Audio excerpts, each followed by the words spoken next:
started with our second panel discussion. This one is on race and the intersection of LGBTQIA+ identities. We are so thrilled to have our panelists back from, I think it was March? It was cold. It was cold. It was cold. It was awesome. Great discussion. We had so much fun. We wanted to do it again. So we'll go through and do introductions again. Name, pronouns, how you identify.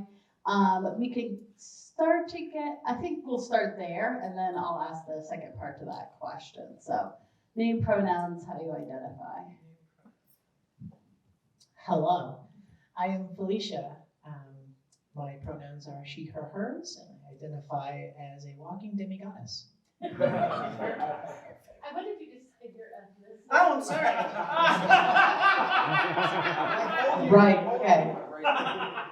This is only my second cup of coffee, and I'm at 4 cups a day now to function, so bear with me. Okay. Thank you very much. Okay, so how I identify. I am Roma, so I am a full-blooded Romani person, and my people's heritage starts in what is today known as Pakistan, before making their way over time up towards Europe, where we spent a long time dealing with a lot of diaspora. Bless you. A lot of diaspora, a lot of discrimination, and a lot of anti-gypsyism, and where still most of us in most countries are not permitted to really engage in society. So we're outside of places where we live, not able to, get access to like education and healthcare, and being able to participate in the governments in the places where we live. So that's my background in a nutshell, and that my family came to the U.S. just before World War I, and I was raised by the surviving elders of my mother's clan who had immigrated here from overseas to kind of get away from the early days of fascism and try and have something better here. That's my background. Yes, I am a trans woman. I do, and I am a I don't know if I quite identify as pan, but it would be more heteroflexible, something like that. Those things I'm working on. Life's a little complicated. And a demigod.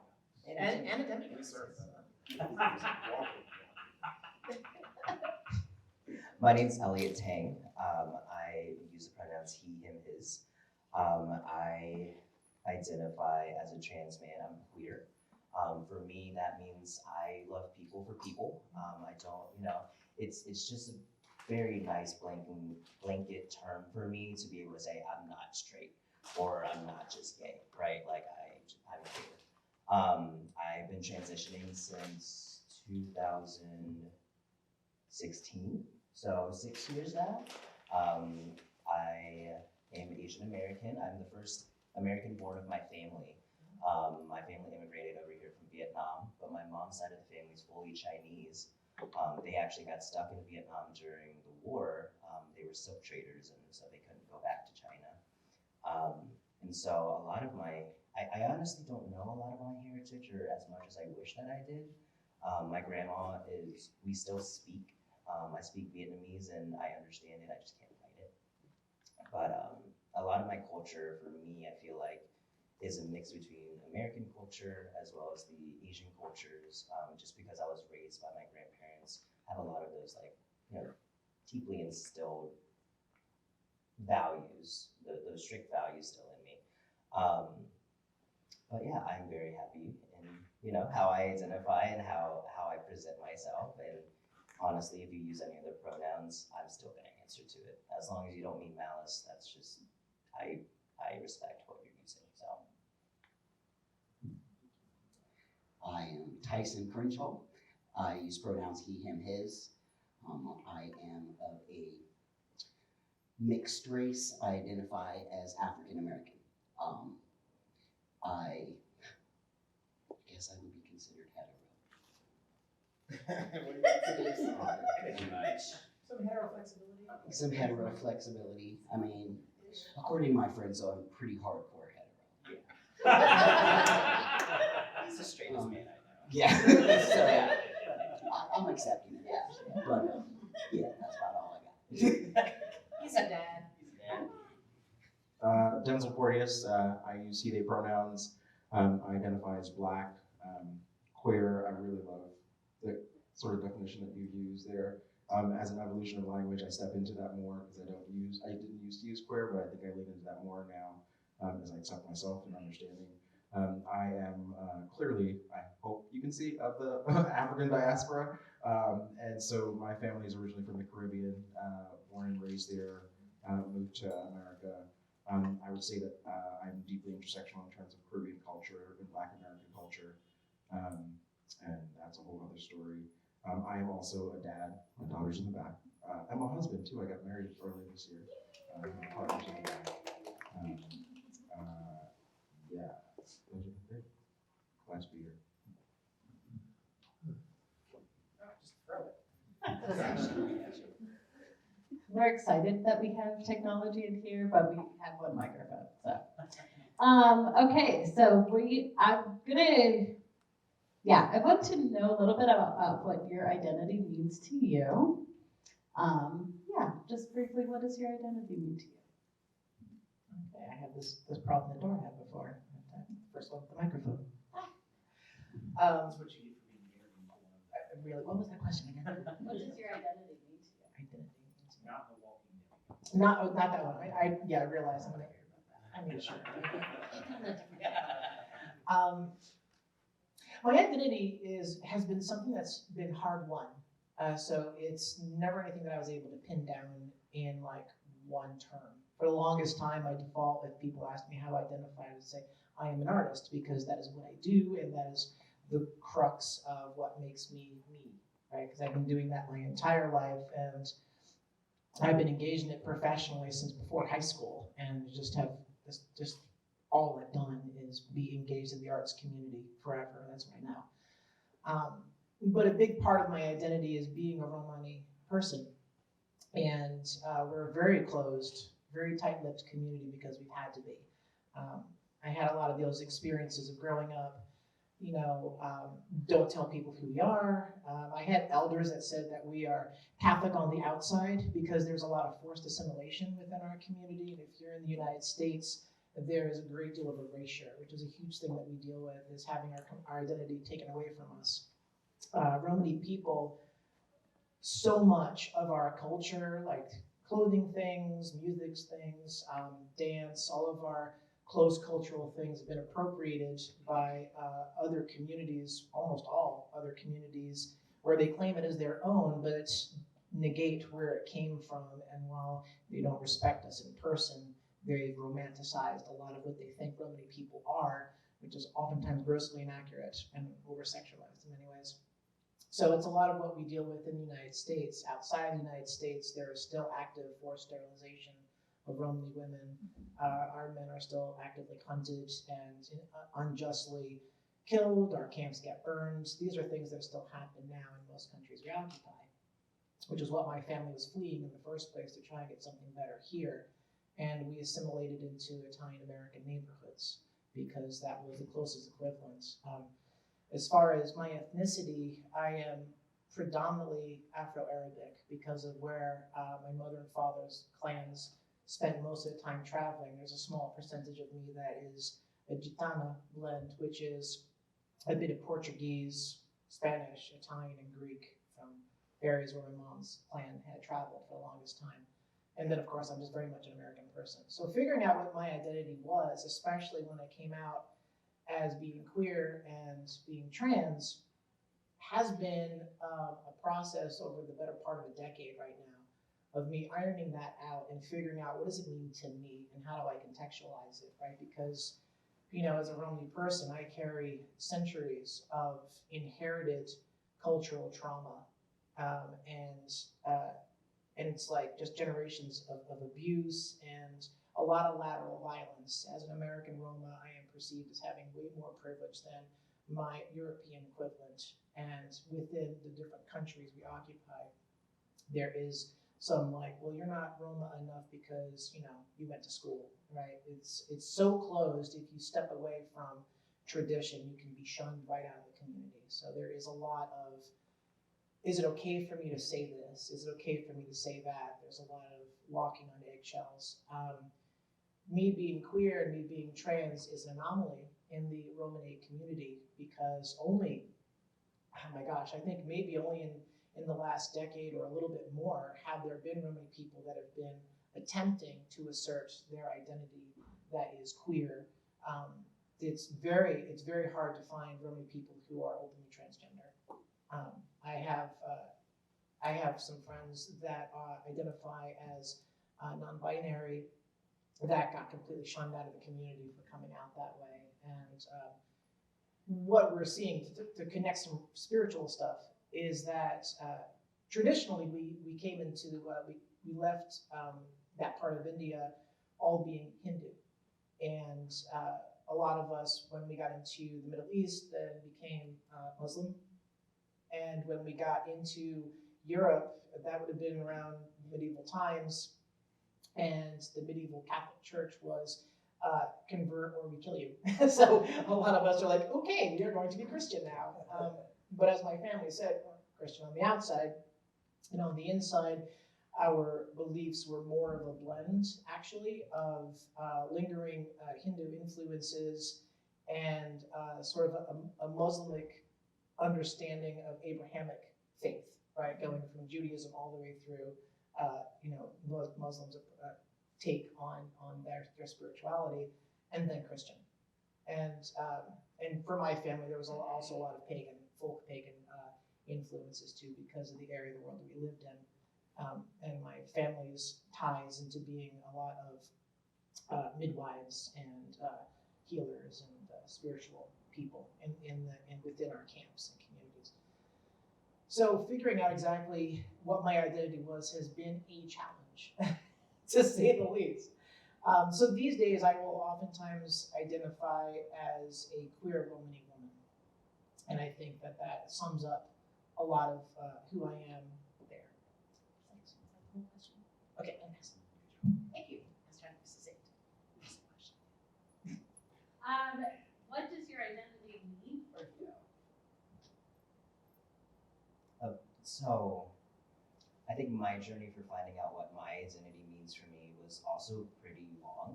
I don't have like all the historical facts like our friend Felicia here. But for me personally, I grew up Asian, right? My grandparents were very traditional Asian and very traditional, like just strict, the only exposure to transgender queer folks were the Thai lady boys. And, that's not really viewed as respectful or, high class or anything like that. And so growing up, I knew being queer, being trans were not what my family wanted. And it was really rough trying to figure out because I went to school with a lot of other people that immigrated. They weren't the first American born of their family. And so I was kind of sitting in the middle of like the immigrant Asian kids and then the American kids, right? Not understanding if like where I fit in because I speak both. I also encompass both traditions. And it was really rough trying to just navigate that with the fact of like, am I gay, right? Because I was a little girl. I thought girls were pretty. What do I do with that? Can't talk about that with anybody. So growing up, I think whenever we talk about things like I came out at 12 or 13, right? But my journey of my sexuality or my identity or anything like that started way before 12 or 13. So at this point in my life, my identity means a lot to me because I have come to a place where I accept myself, where I accept that if somebody doesn't accept me, that's okay. That's not on my conscience, right? My duty is only to me and the ones that I love. So my identity to me means that I am happy with myself and you can't take that away from me because I have built it myself.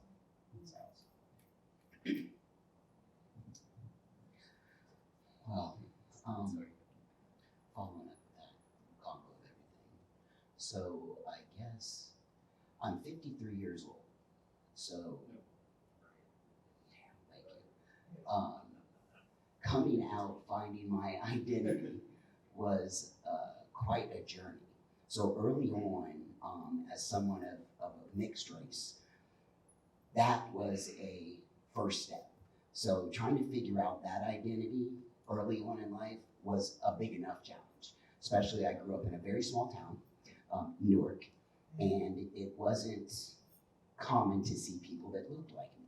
People that looked like my mom, yeah, I knew where Black people were.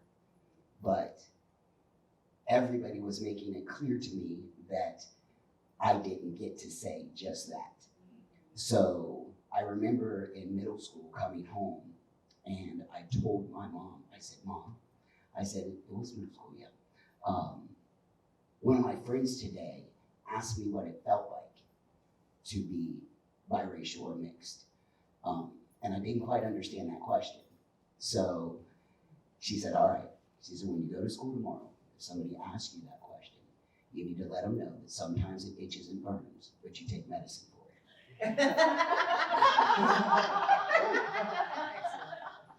And that is the strength that drove me to go, okay, I get this. I don't have to answer that question. And that's their problem if they've got to figure it out. And just giving a little bit on that, on how that helped me identify the strength that I found in having a supportive family, because that identity, the racial thing, was the first thing I had to deal with, as far as not being accepted readily for what I looked like. And there weren't a lot of words to put around that, because along with that is inside, I felt different. And it wasn't falling into the norms that I was seeing around me with my friends and family. So dealing with both of those, it was a struggle. So I kind of found myself kind of dropping into spots that I felt I was supposed to kind of get into to navigate life and be accepted. But I was blessed that my mom was very supportive and informative, with a bit of a sense of humor and a hardcore attitude. It gave me some survival skills that I wouldn't change for anything, because I am Black and Italian. My dad's side of the family is very Italian, and I've had the opportunity to talk with Felicia some, because I've been trying to get some. Until I became a grandparent, I had kind of navigated life with, it wasn't an issue. They didn't want to be part of my life. I don't need that. I'm going to be who I am. And their attitude didn't define me until I became a grandparent.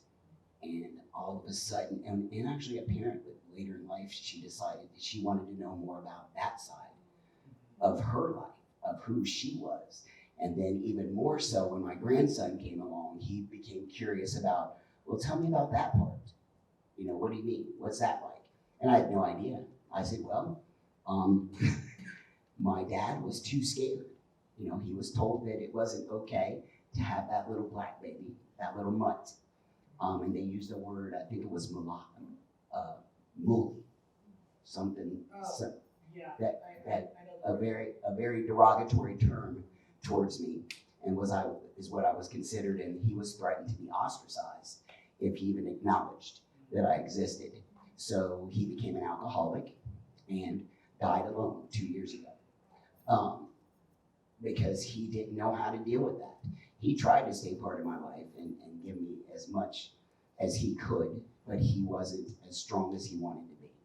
So now I'm kind of left with some blanks to fill in that I look for, historically, and just trying to find some bits and pieces out about that part of me. But I navigated, that part, and adding in becoming, a lesbian early on in life, because that's what I thought were the options. I didn't know trans existed. There wasn't the conversation around that. And I remember when my daughter went into middle school, so I was a Black lesbian, and how that was the concerns for me on how she was going to navigate as she got older, those conversations on everything about who I was, and hoping that I was giving her the tools that I was given to be able to overcome those things. And then the first day of middle school, she came home And she says, Mom, I had a conversation at school today, and I was asked if you were gay, you were a lesbian. Matter of fact, the word I think the kid used was, your mom a dyke? And I said, well, how'd that go? I didn't get a call from school, so I assumed you didn't punch somebody. And she said, well, I just turned to him and said, why, does your mom want to date her? Yes. And I said, well, success. Let's go tell Granny how that worked. Okay. Now it's generational. I can't wait. My grandson, we literally just had this conversation last night. He was like, my daughter was like, well, I don't know. He wanted cowboy boots because I told him I'm just a country boy is what I am. And he needed new shoes for school that he wanted to be more appropriate for the upcoming weather.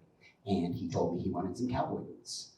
And I said, well, absolutely. And his mom chimes in and is like, well, listen, I don't want, he's in the middle school now, and I don't want him to get picked on because you know how it is, because he's got cowboy boots on, and he's a little mixed kid too, So she's like, we're just preparing that, which is another sad thing that we have to think about, but we're trying to prepare for what adversity he's gonna meet.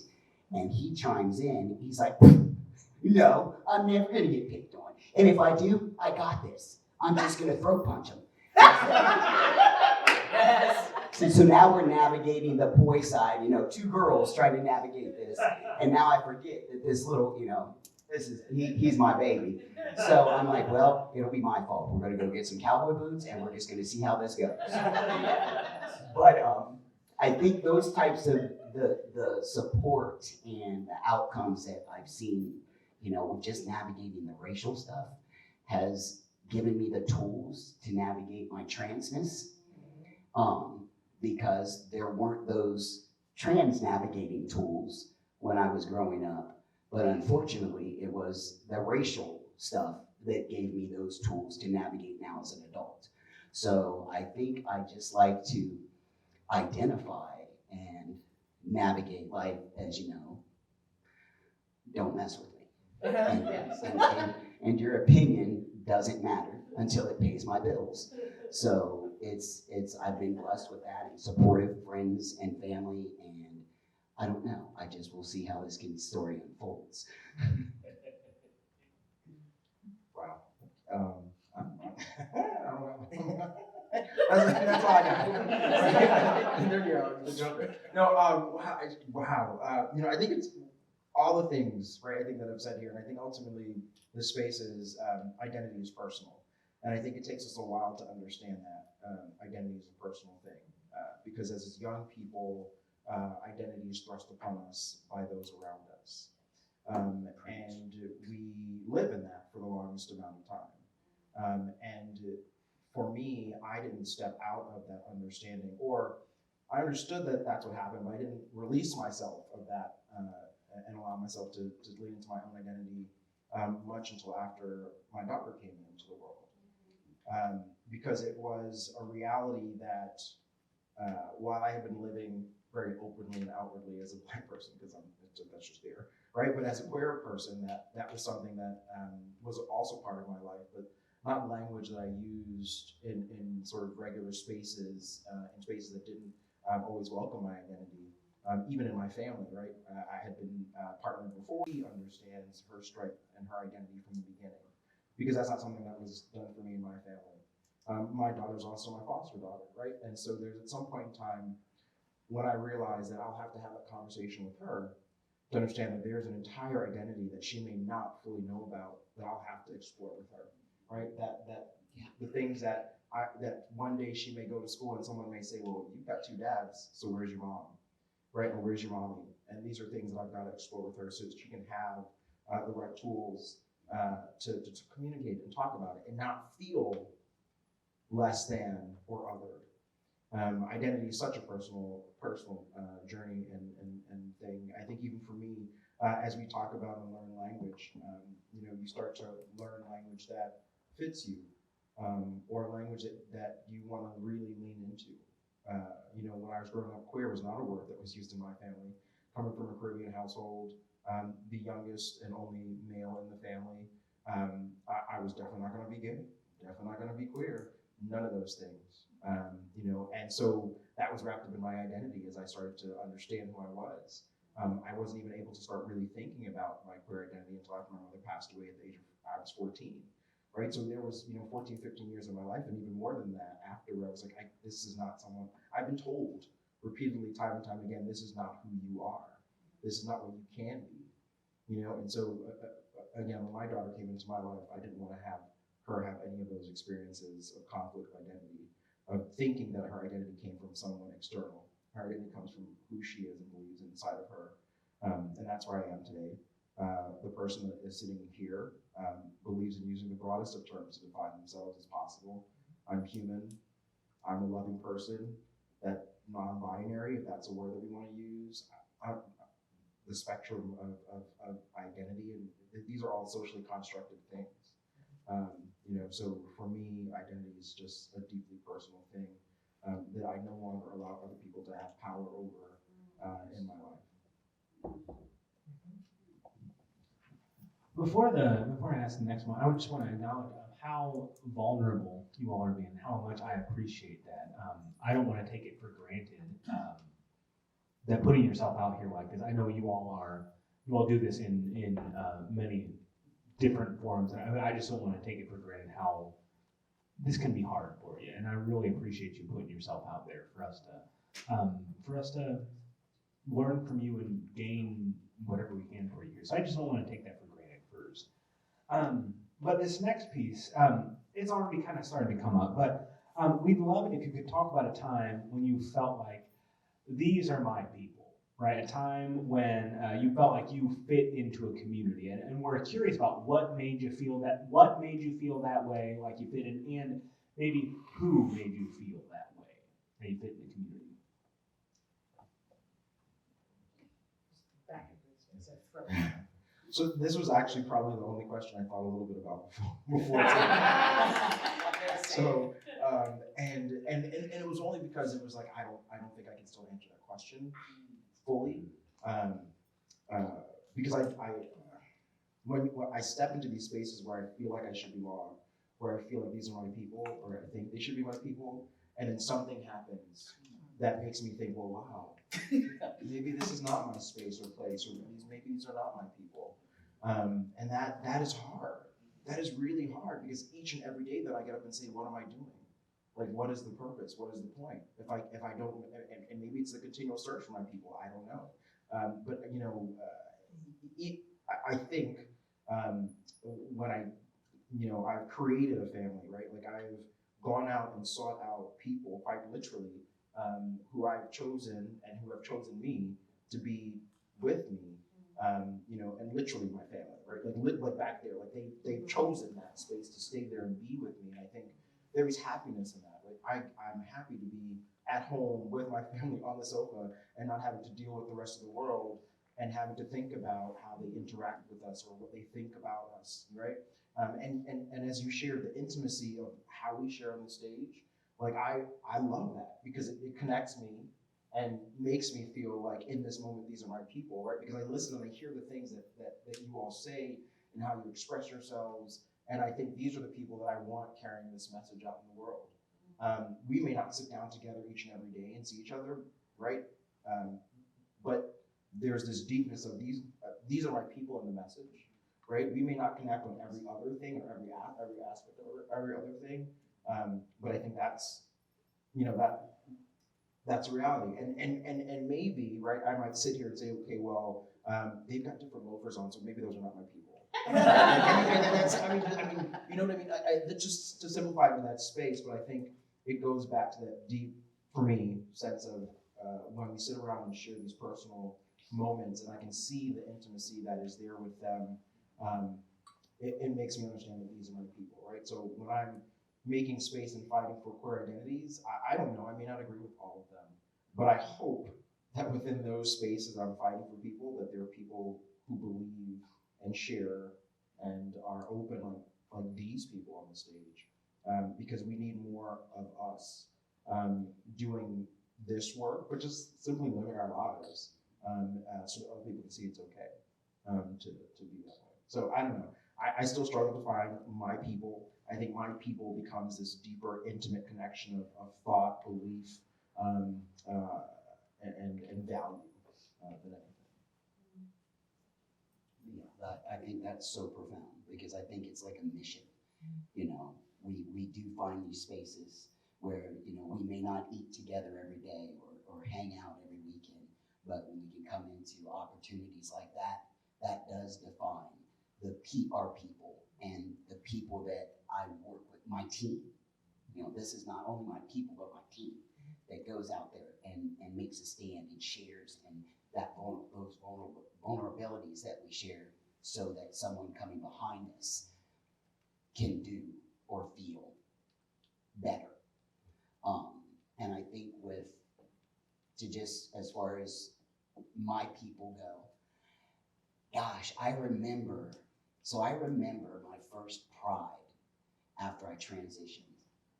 And so prior to transitioning, I was pretty confident I knew my people. You know, that's why I'm coming to Pride.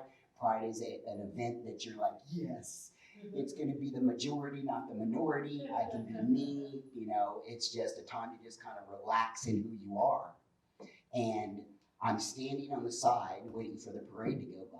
And I was with my newborn grandson, my daughter, my loved ones. And all of a sudden I looked around and I felt like, ooh, I don't feel as my people-ish. How do I let my people know I'm still here and I'm still my people? You know, so it was almost like I wanted to out myself everywhere to say, but no, I'm not a straight guy here, just supporting. I'm not an ally. I'm a member. Okay? Yes. Right. What do I need to do? Get me some shirts, some flags, something. Because it was like all of a sudden, you know, on one aspect, you found your people as far as, you know, how you're learning to identify and find who you are, that individuality, and settling into that. But then looking around for those like you. And it's like an oxymoron. You're like, they're like, okay, maybe I can't recognize my people. Because a lot of my people's goal is to not be recognizable. So what am I going to do with that? And so I had a struggle. I sought out Stonewall. I did, you know, all these places I thought I could go find my people, to start finding my people. And I think it was just the assimilation thing. Like I wanted to see more like me. Because again, being older, this had been nothing I'd ever seen, especially for trans men. You know, I really felt like I'd never seen that. So seeking out my people changed with one event. Stonewall. I went to an event. That's where I met my people. And that changed my direction, my world, my soul. I saw all these people in such a vulnerable position. We did a photo shoot and we posed representing. Yes. So we did this thing where it was just a variety of my people.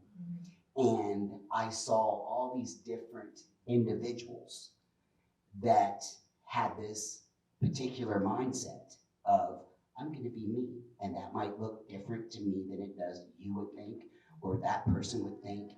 But not only do we have a space we're doing that in, this conversation is happening, and I'm learning all walks of life, all the diversity within my people, which I had a mindset from, you know, being the old one in the room that, okay, so all trans men are like this, all trans women are like this, you fit in this box, and this is how it's going to be, because of the way I felt and I thought it looked. But it didn't. It didn't end up being just that simple. So I met my best friend, which is Elliot. That's where I met Elliot, and that's who I consider a brother. And we'd be an unlikely friendship, because we are very different. And he helped me grow here in many ways, because I had some pretty closed-minded mindsets. And everything about him, I did not understand. Yeah. I was like, what is that? I still like pronouns. I struggle. I'm watching. I was like, thank God it's starting over here, because once these questions start happening, I know how to follow suit with that. Oh, this is what that means. Like gender identity, gender expression, queer, non-binary. As a 53-year-old, I am still navigating. There was only like 2 letters when I was doing this. Okay? So, LG, okay? And I was like, what?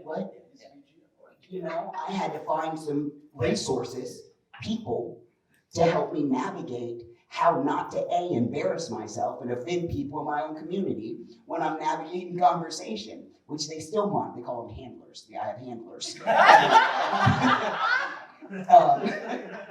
So between, doing lots of events with Denzel, Elliot, Felicia, it's always, what am I supposed to say, not supposed to say? Okay, don't talk first. Yes, don't say that. Ask me now before we get in there.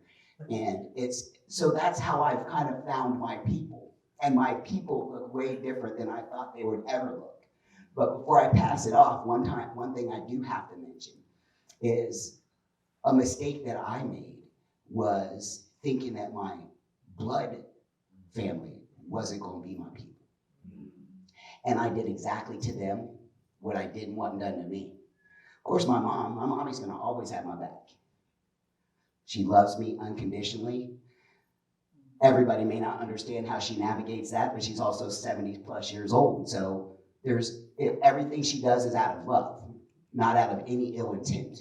So if she makes a mistake and she calls me Tanya and uses the pronoun she, her, I don't lose my mind like, oh, you're disrespecting me, mom, blah, blah, blah. I've been her daughter for all of my life.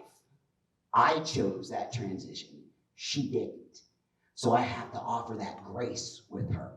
And I didn't offer that grace with the rest of my family. The expectation that they were going to just do exactly what I thought they would. And you get this mentality that you're done defending yourself with everybody, and if you can choose not to defend anything about your life, then you just don't be in my life. And I didn't offer grace and give them the chance, and I pushed them out of my life for many years. And unfortunately, it took a death in the family to bring me back into that space. And when I was in that space, of course, that conversation opened up, basically because I got offensive, and defensive. Hey, well, I just want to let you know that this is not going to happen while I'm here. And everybody's like, whoa, what do you mean? What are you talking about? We love you. We've missed you. We've tried. You've pushed. You said no. We didn't say no. And that was fact. They didn't do anything. I did everything. I just assumed they were going to be a certain way. I did exactly to them what I didn't want done to me. And I lost out on so much time looking for love and acceptance somewhere else when I never even gave them a chance to continue to love and accept me. And they had never stopped. They missed me. They welcomed me back. Let's pick this up where it left off. You tell us how to navigate your life because we want to support and uplift you, and let's go from there. So I think at times we have been so beaten emotionally that we just don't have the opportunity to give people chances. And I learned in that the first person I need to give a chance is those that love me, those that have been by me before. So I try to make sure I share that because I see that a lot in my community that sometimes will judge because of that expectation. Now, of course, I completely understand it. And that's not for everybody to do what I did. But in my situation, my identity that I was looking for everywhere else, the whole time had been right there. And that love and support had been right there. And I had just walked past it. But in that, the blessing of finding those that also help an aspect of my identity and make me feel strong in who I am. I did find those. So it is what it is. But I just think we have to make sure that we look here and see where those things are coming from when you're identity. Yeah, I can't identify or find identity in anyone if I can't find it in myself. And if I don't know who I am, be honest about that. I don't know. And I think that's one thing all of us do say is, well, you know, I'm still morphing. I am still morphing. At 53 years old, I learned something new about myself every day. Unfortunately, the comprehension of it isn't quite what it was when I was 20. Might have to write it down, reread it a couple times. But I am just blessed in that I am continually learning who I am every day in events and spaces like this too. So I thank you for that. And I thank you guys for that.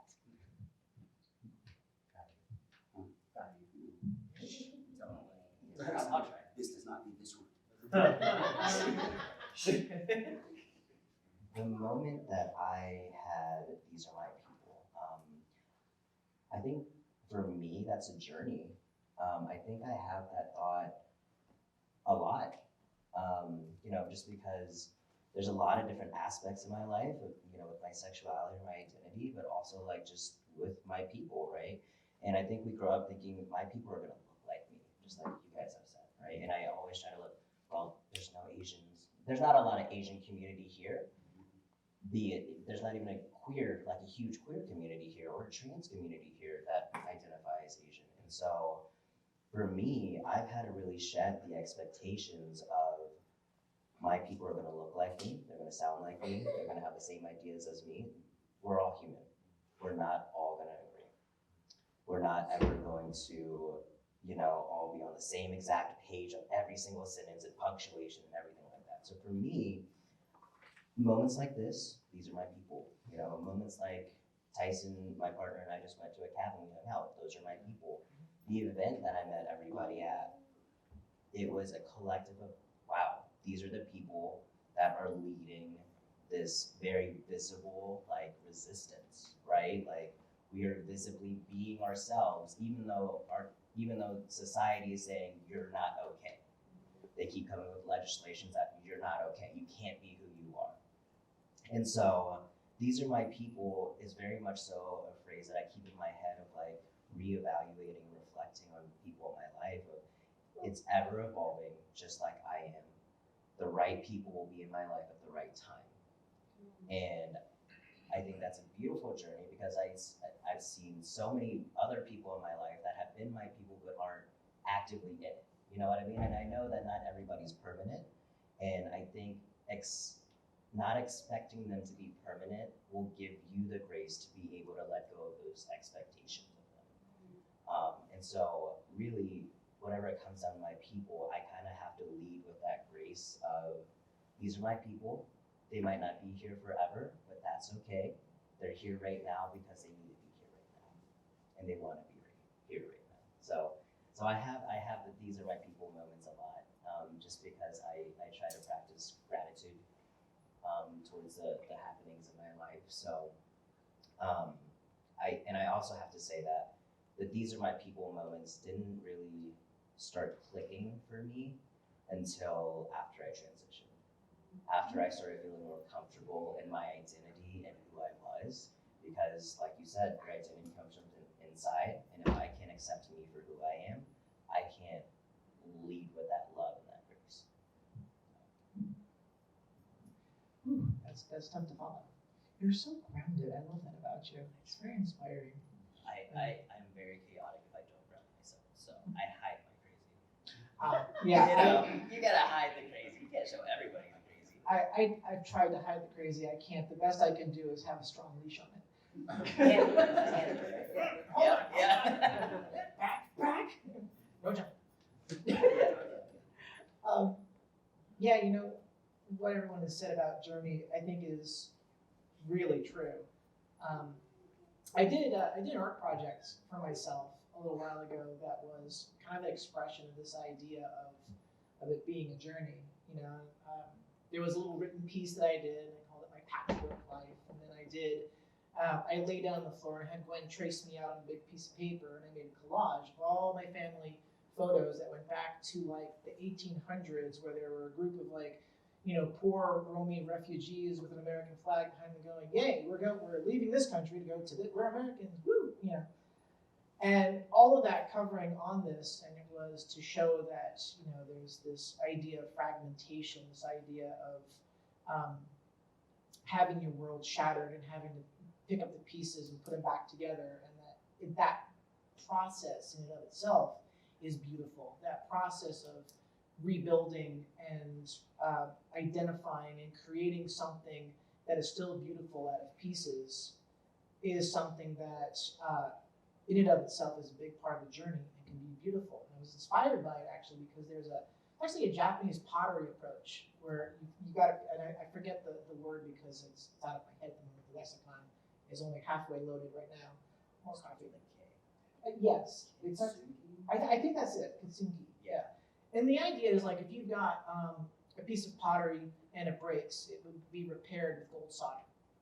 So now you've got a piece that's still usable, still functional, but it's got this very obvious crack, but it's beautiful and it's added to it, right? And it tells the story of the thing. It tells the history of the thing. And I've started to look at myself like a piece of pottery that's been dropped a dozen times and has been put back together and soldered, and what is there functions, what is there tells a story, but it is also beautiful. And the more I think of it that way, the less resentful I am of a lot of the dark parts of my journey that led me to now. And it's trying to put a positive stint on it. That's the artist in me saying, you know, what good can come out of this? How can I apply life experience, right? So journey, that's a really resonating idea.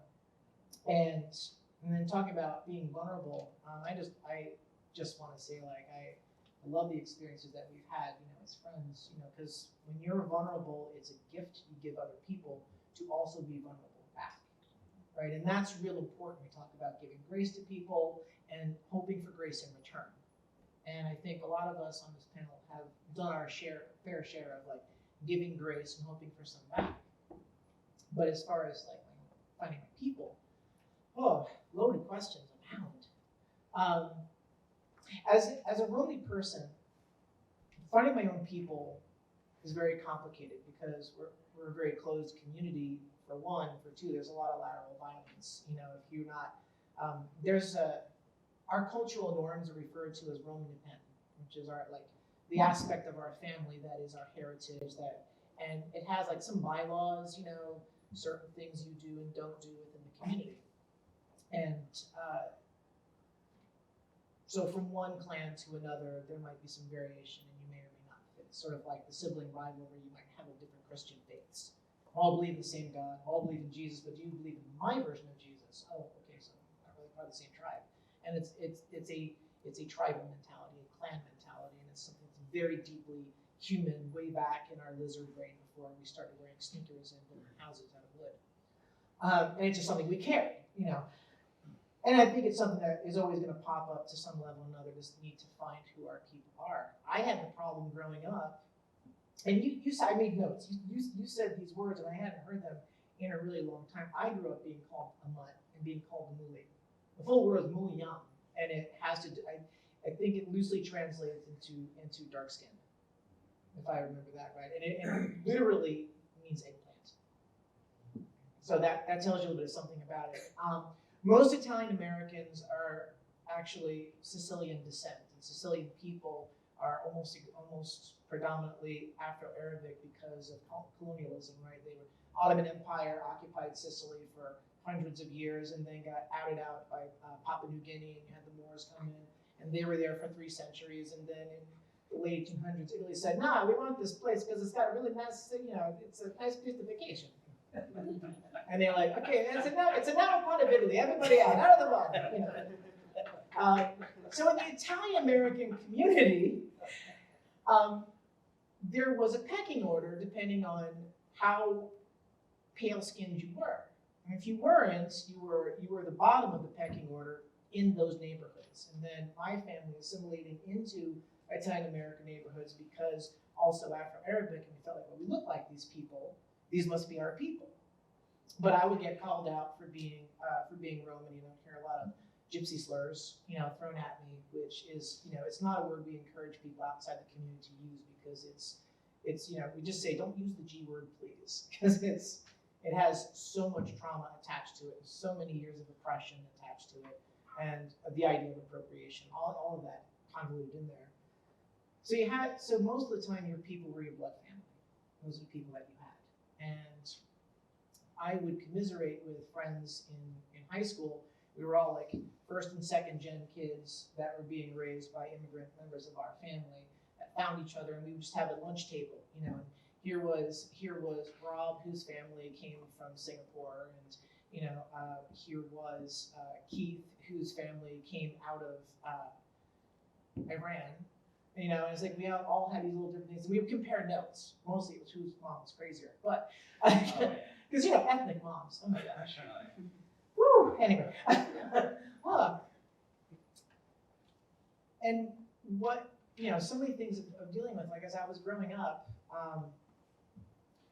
I was living in Florida for like my formative years of junior high through high school. So there's a lot more sun. So my skin tone was more like Tyson's, which is more like my father's. My father is not white passing. Depending on where he is, he's either seen as a black man, or he's seen as a man from Mexico, or he's seen as an East Indian. It kind of depends who's looking at him. And that's one of the banes of being Romani is we're kind of ambiguous. All growing up, I got asked questions. What are you? Oh my, you're so exotic. All these little microaggressions that sound like a compliment, but really aren't. Because they make you feel like, okay, well, where do I belong? I was bussed out of predominantly white schools because I wasn't white enough to fit in with them, and would be bussed to predominantly Black and Latinx schools that also had indigenous people there, and I kind of fit there, but kind of didn't, because they knew that I lived further away and got bussed into the community. So it was like, well, are you my people, or are they my people? I know my family is kind of my people. Where do I fit? Where do I belong? And that was pretty much how I felt the majority of my life. It was like, I don't really know where I fit. I don't know where my family is. And I didn't start feeling like I had a people until I started coming out. By the time I was coming out, most of the family members that I had that I was ever close to passed away, because I had 6 sets of grandparents, and they lived into their late 90s. Which is awesome, but once they passed, I was like, well, they're just my community. There went my clan. And I felt abandoned and I felt orphaned in a very weird way that I couldn't quite identify. And it was like feeling invisible in a crowded room. I don't know my people.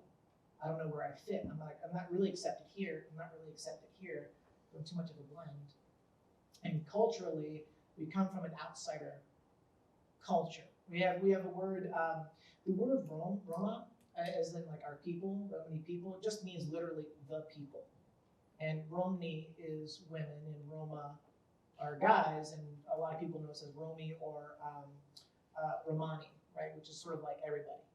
Anyone who is not part of that group, we refer to as Gaja, which is sort of like the cultural equivalent of me as a trans person referring to someone who is not trans or non-binary as cis. It's not a negative word, it's just a word that identifies you're outside of our closed community, right? And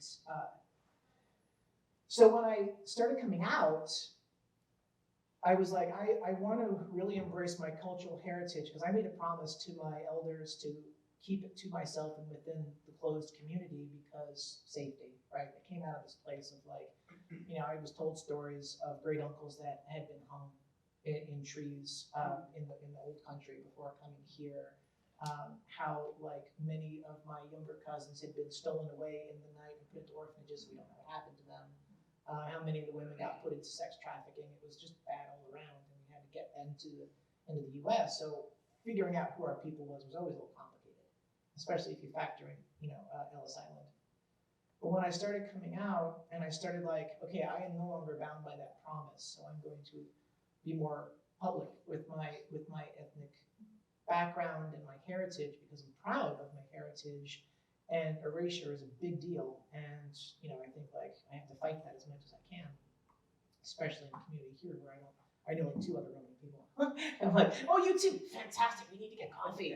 Do you also turn out? Oh, fantastic. Let's do this. And when I came out, and I was like, okay, I'm trans, and wow, I'm also queer, and that's a word that I'm glad has been reclaimed, because that was used to beat me down when I was a little kid, because as much as I tried to take the path of least resistance. Like the more people that like me, the more people I feel will accept me, the less I have to fight and constantly defend myself, you know? You have that background of like, okay, when law enforcement fucks with you, when law enforcement messes with you, this is what you do. Because it was just expected that would happen at some point. Because if you weren't recognized as being Roma, you were misrecognized as perhaps indigenous or Latinx or something else. And you were always dealing with something from someone somewhere. And if you were accosted by law enforcement, there was don't make eye contact, take the path of least resistance, don't fight, don't argue, be as complacent and as quiet as you can be and make yourself smaller. I was actually told to make yourself smaller and occupy less space. Then they don't have a reason to hurt you, they don't have a reason to hold you, and you can come home, and then we can calm down and relax after that. So I had all of this baggage I was bringing with me, and I'm like, no, I'm going to own this. I'm going to be myself. I am not going to take the path of least resistance anymore because it's a path in my mind to pain and complacency, which only hurts me more, right? So like reclaiming things. And when I had a similar thing at a Pride, and it was like the first Pride I went to where I was expressing, and I was Felicia. Prior to that, I was like, oh, I'm an ally, right? But then I was there and I went, that was here, and that was with this church, and that was it 2015? Might have been. I think it was 2015. I think that was it was around the time that I was brave enough to leave the house, not as the way that I was trying to pass. Right? Again, path of least resistance. If I am what people assume me to be, I don't have to deal with more trauma or more hate being thrown at me or a lot of questions that are triggering and upsetting. I just kind of slip under the radar here and just keep living my life as calm as I can. So going to Pride as myself was like, I don't know, walking around with those air horns. Hi, trans girl. Hi, very gay. Who wants to come at me? Here we go. And it was terrifying, but it was exhilarating. And I looked around, I'm like, here are my people, right? I'm like, this is fantastic. And that sense of clan, that sense of tribe came back. And I'm like, okay, none of us really look the same per se. And we've all got a different take on what being, trans is or queer is, and it's intersectional. My people are intersectional because we take on aspects of the different cultures we've encountered through the 1600 years of diaspora. So, depending where in the world we are, we have words that make it into our language that, we didn't have that in Romanes, so let's take that from Arabic, or let's take that from Italian or German or American or whatever. So there's a little bit of like, I don't want to say mutation, I want to say evolving that happens, depending where you are in the world. So I'm like, okay, this is great. This is an intersectional community. These are my people. And then, like you said, we were all being photographed, clothes on, and it was like really vulnerable. And it was very much like, oh my gosh, like the bravery that I experienced on that day, and the encouragement that I experienced, and really feeling seen, and everything being okay with being seen as my actual self was so empowering and so encouraging. I'm like, well, these are the people that I get to be with, and I think that's probably the most important thing that I experienced. And since then, it's been like, well, how can I open up spaces and give that to other people too? I think it's important work, especially as we dismantle systemic racism and as we work on dismantling these socially constructed boxes. Like, we voluntarily put ourselves into boxes, and I've met some younglings in their high school age that put themselves in either smaller boxes within those boxes. And on the one hand, I get that. There's that sense of like, I want to know who I am. I want to feel like I belong. But on the other hand, it can become so limiting that if one person comes by and stabs at that very specific identity, what else do you have to rest on? Because it can unmake you. The wrong words can unmake you if you've got just this one word that you hang your identity on. I could say, like, my identity is many things. I'm a wife. I'm a Roma person. I am a trans woman, I am a teacher, I'm like all of these little different things. So if someone says something negative towards me about my heritage, I've got the other aspects of myself to hold me up while I recoil from that assault. And I try and impart that on a lot of the kids that I mentor.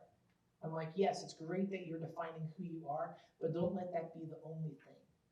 There's so much more to you. There's so much more beauty in you. Explore that complexity and let the pieces of it come together as this formerly broken piece of pottery, and look at it as the new beautiful thing that you've created, and let that be you so that you can be stronger.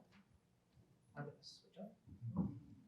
So our first panel discussion really talked about how the church, Christianity, Christians have been complicit in creating systems of oppression. And this definitely applies to the intersectional identities that are represented up here. Andy, are you okay if I combine the last two questions? Okay. So for this last question, I'm wondering if you could share a specific struggle that is important in your community right now, that you're facing right now. And what is something that this faith community can do, right? Something tangible, a way that we can support, a way that we can raise awareness, a way that we can help. So like one struggle is you're like, man, this is what we're facing right now, and here's something that this community can do. And I'm gonna start it on this. Way to switch it up. Oh, you're to start. No. Put you in the hot seat again. And if I disappear, it's because I'm getting our lunch. Very important. Yes. Wow, it's interesting because we just went through this conversation of finding identity and all these different things, and I'm thinking about what community in general should I sort of represent in this moment. And I think if I'm being true to myself and thinking about the intersectional space that I'm sitting in as a queer Black person, I think that the biggest issue that we're dealing with, again, in this community, the queer Black community, is that we don't speak enough about the sort of different identities that exist within that community. And that's a challenge, right? Because as a queer Black looking man, there are queer Black men out there who don't connect with me, and we don't talk about that. There are Black lesbians, and I'm using the terms very specifically, right, who will have nothing to do with me as a queer Black person. There are Black American queer people or gay people or lesbians who will have nothing to do with me as a Caribbean queer person. So I think as a community, if we can spend time sort of talking about the intersectional identities that exist within our communities, and allowing that space, I think that's most important, right? Even in our majority populations, whether that's cis people or white people or whatever it is, even in those majority populations, I give respect to that. There's intersectionality within your spaces, and so you should be talking about these same things as well. So make space, uplift the intersectional identities that we all hold, and remind people of that each and every day. I think that's probably the thing that I would say as a queer Black person, that would be what our community needs. This community is sort of other people saying there are a multitude of identities within your community. Give space to all of them. Make space for all of them.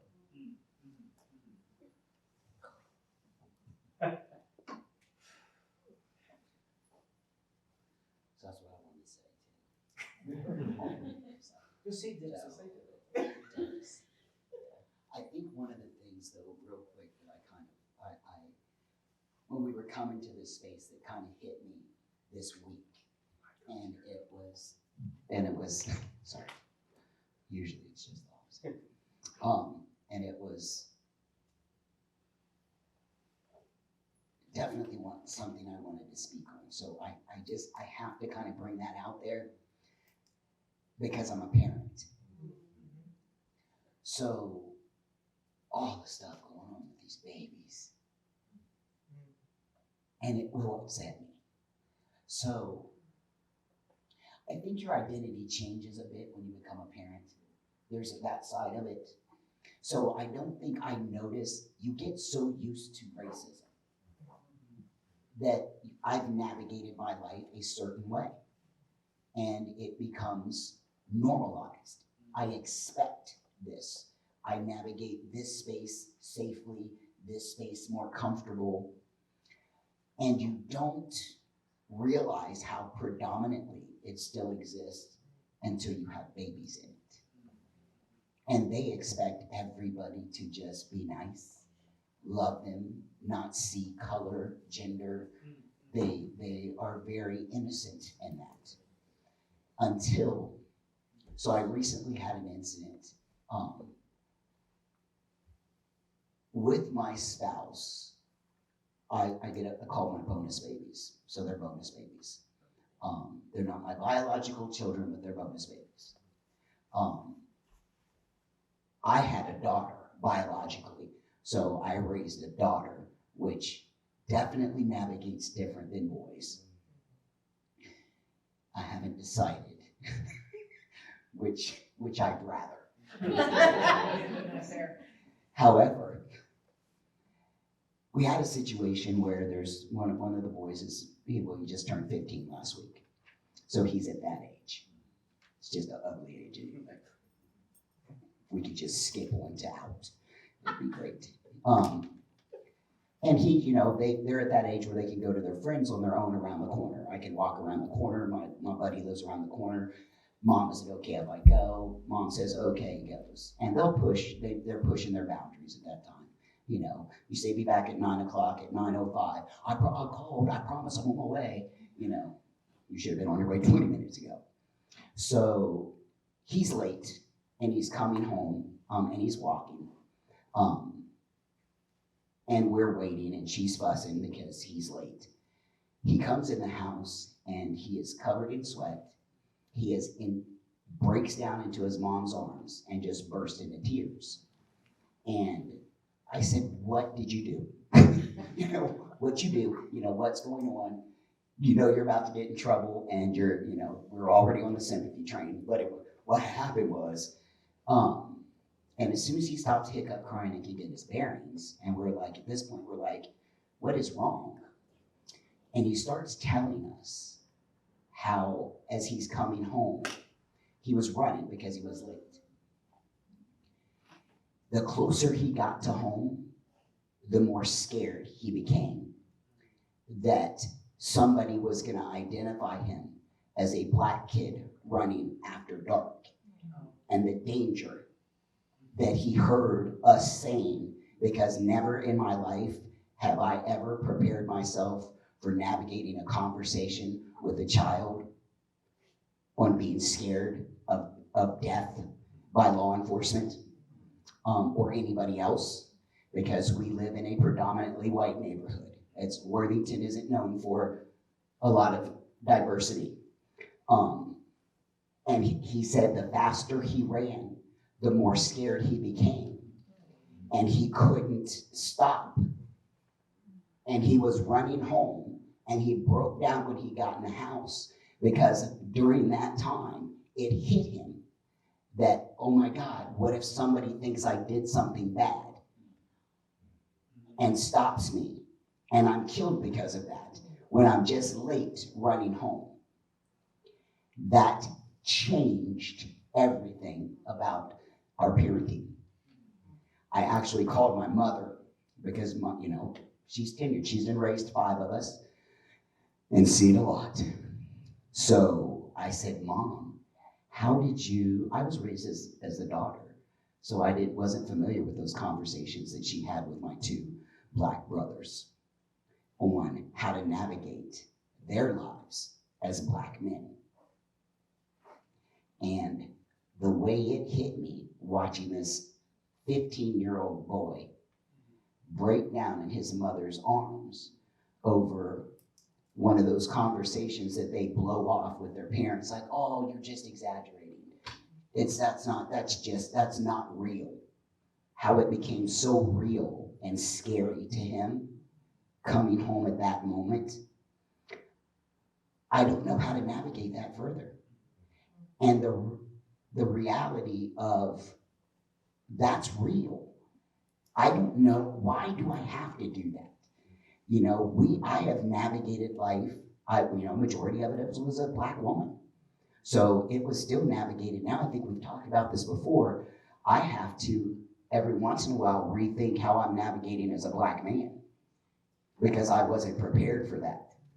I didn't realize those things that go into that grocery store visit or that speeding ticket. As a Black woman, I didn't worry about that like I now do as a Black man. And how do I raise a happy child, a strong son? With that in the back of his mind, I hate when I have to have that conversation with the 9 and the 10 and the 11-year-old. That this is what we have to say to you. So I guess in these spaces, the only thing I can say is less of that. Less of having these kids see and have this slap of reality going, oh my God, that on TV can really happen. And there aren't those conversations out there for these kids. There aren't. So that relies, I think it comes to us and talking to these kids and showing them that that's not the way okay. That's not the way the world's supposed to navigate. I don't want to have this conversation with you, but let's have a room of people that are truly diverse, showing and saying different, because we don't, as parents, know how to do that. I would have never thought that this would ever be a conversation that I had to have with a child. They can barely understand the rules on cleaning their room. So now I've got to talk about systemic racism and how when you walk in a room, you're first Black and then everything follows. Because that's now what I have to prepare them for.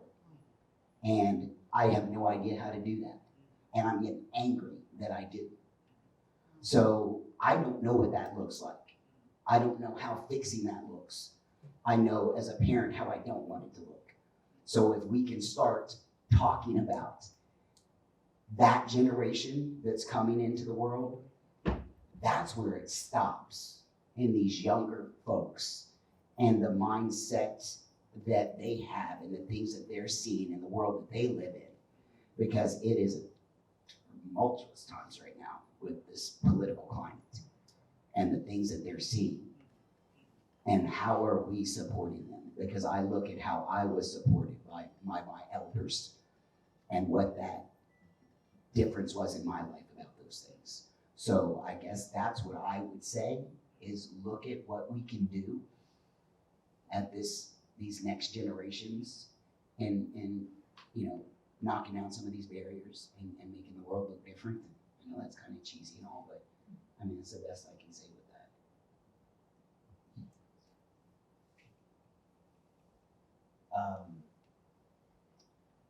I'm going to come at it at a different approach because one, I'm not a parent or a grandparent, right? I don't have those experiences. And I love that we all have different experiences because we give so much out that is different but very similar to the same goal. For me, what I've realized in the past couple of years from a really good friend of mine is that I can't change the world. The world's issues and views and all of that, I used to carry that on my shoulders of like, I need to make this impact. I need to do this. I need to do this for the future generations so that they don't have to do it. But how that comes down to is at the end of the day, you are making that impact as an individual. And so for me, how I navigate the world or try to navigate the world is that I try to navigate it with love first, with grace first. And I think if you step into the world with those good intentions, you're able to impact the people that are around you, and then those people impact the people around them, right? From the influence that you provide. If I go into the world, I'm not trying to do the path of least resistance, because I've done that. just trying to be, you know, docile and quiet because I was taught don't speak unless you're spoken to, right? Very traditional Asian woman. That was how I was raised. But if I lead into the world with, you know what, today I'm just gonna make sure that I'm nice to everybody. I make it a point to say, hey, how are you doing today? Just like at restaurants, grocery stores, cashiers. And if you do that maybe a couple times a week, you can see that moment of impact with that person of like, oh, this person just took a second out of their day to acknowledge me. That's impactful. That gives a little bit of hope. You know, I try to lead of like, how would I want somebody to approach me at my job or approach me about my identity or anything in life? I would want them to give the same kind of kindness that I ask for, right? Kindness and respect. And so for me, I feel like as a community, it's harder to get everybody together to do the exact same thing. But if you break it down and you say, you know what, as an individual, I can do this today. I have the capacity to do this. I have the spoons. You know, I have the grace to give today to just regular old people because that's who we are. We're all humans. We're all just individual people, and we all just want to be happy and respected whenever we go home to our families. And so I encourage people to think about the impact you can do. It doesn't have to be big. It can be just as quick as a, hey, how are you doing today? And that can mean the world to somebody, and you would never know. Tough stuff to follow. I am not a parent, but I am a kind of other mother to students, past and present. I've had many students come up to me and literally call me mom, which always makes me tear up a little bit. I had this instance, I gotta share this. I had this instance.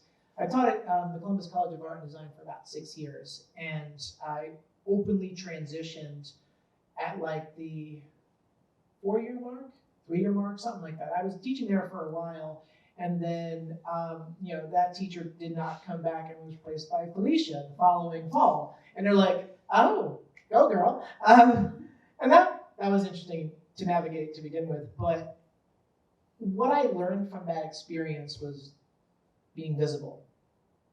I had so many college students, 17 through 20 especially, that would come up to me. Sometimes they would say things like, I didn't realize that people outside of our generation could be trans. This is eye-opening for me, because they unfortunately do not know their history.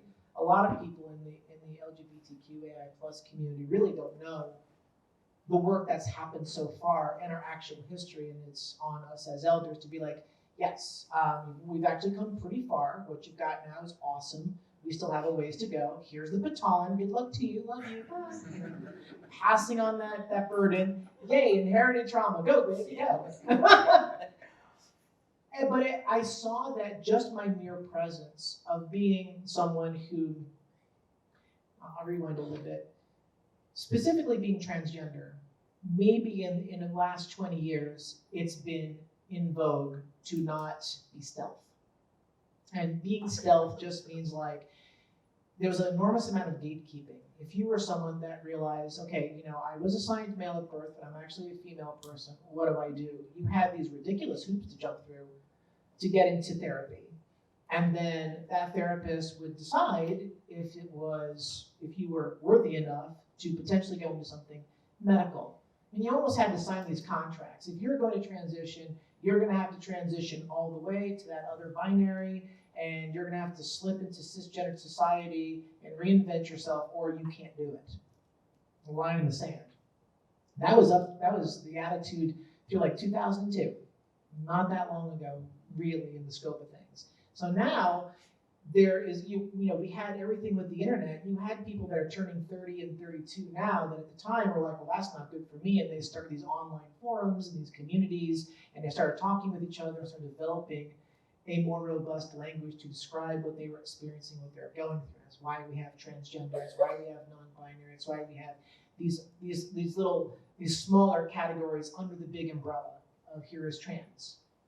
And then now there is the attitude of I do not have to, burn down who I used to be in exchange for who I am now. I can cherry pick out of who I was sort of forced and indoctrinated to be, and who I, path of least resistance, chose to be in order to not be abused or to potentially be murdered on my way home, because, I came of age in the 80s when everyone was on a witch hunt for anyone who wasn't cisgender heteronormative. So God forbid you were queer in any way, they might find you on the wrong side of a dumpster tomorrow.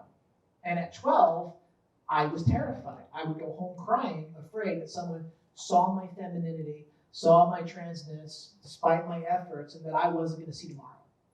And I didn't have anyone to talk to in my community because it wasn't okay to be queer. So I just internalized that until my adulthood. And kind of figured out as you go. And I think about that. I think about that part of my journey. And I think about how important it is to set a good example. And since we're in a church place, this ties into some of my spirituality. Because I've always believed it's better to live through example than it is to just be able to quote passages out of a Bible. I'm always very impressed when someone can pull a Bible passage out of their butt. Good for you. But do you know what that means? And how do you apply that to your everyday life is my question. I couldn't quote you anything out of the Bible, but I will tell you that I've taken the lessons to heart, I've applied them to my everyday life, and I do it in example. Like you were saying, from a place of love and kindness. If you think and do from that point, it's difficult to harm other people. As long as you start, like, what's the kind thing to do? Where's an expression of my love? And therein lies grace, right? So as I'm transitioning, I'm realizing that all of a sudden, I've got all of these younger people looking to me. And I'm like, I need to step up my game, right? So I started getting into activism. I started speaking about inclusivity and respect and diversity in the academic level, and that started spreading out from there because it's so important. And for me, it was healing work for all of the stuff that I lived through to get to this point, right? And I think about that, like it puts into focus all the trauma that I experienced. Because I know I got to 30 feeling like everything in my life has been pain. Why would I want to keep living this life? I just would want it to stop. Looking back on it now, going, this was a training ground for me to be able to take my experiences and apply them to my everyday life to show that it's possible to survive, it's possible to thrive. And if I can inspire a parent to see their child fully and not as a clone of them. Because what I see a lot of parents doing from an educator standpoint are students coming in, well, my mom wouldn't approve of that. Let me check with my mom and dad, see if that's okay. I'm like, you're 18 years old. What do you want for you? I'm sure your parents are great. When your final day comes, they're not getting in the ground for you. So how do you want to live your life? This is how I am living my life. And navigating all those social constructs aside, just figuring out who you actually are and what that looks like for your own inner calm, your own inner peace, and your own sense of self-worth and self-love is everything. And to be able to present that to our young and to show that it's possible does so much.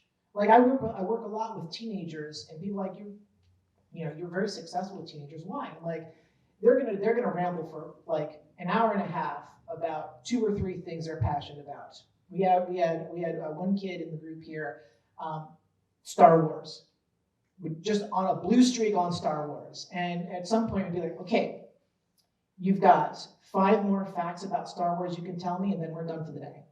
You set that boundary because I can't keep up with you, and I'm exhausted. But I love you.